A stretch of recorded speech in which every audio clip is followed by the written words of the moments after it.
pastor had just closed a revival in a huge Midwestern city. He stepped on a train on his way home, sat down beside of a young man for nothing better to do than just try to start a conversation about the weather. He noticed he didn't get an answer. He looked and the young man had tears running down his cheeks.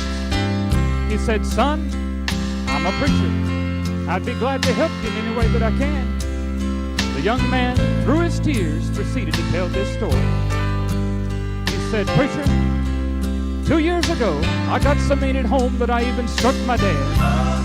Dad called me and he said, 'Son, you're going to have to leave home. You're breaking your mother's heart.' For the last 2 years, I've wandered all over this country, but about 3 weeks ago, God gloriously saved me, and now I'm on my way home." The preacher said, "Son, that's all well and good, but how do you know that you'll be welcome? How do you know that Mom and Dad will greet you with outstretched arms?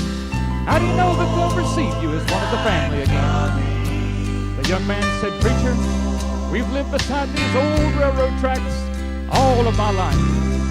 Out behind our house is an old apple tree. I wrote Dad a few days ago and told him that if I was welcome home, to just hang a white rag on top of the apple tree. Preacher, we're almost there. I can't bear to look. Would you look for me?" The preacher dusted the window of the old train, looked out. With a big smile on his face, he said, "Son, you don't have a thing to worry about. While that old apple tree, it's in full blossom. There's white rags hanging all over it from one end to the other. And out under the old apple tree, I see a gray-haired Mom and Dad, and they're waving a big white bedsheet saying, 'Son, come on home. Come on home, son.'" And you know, that's just the way it is with God.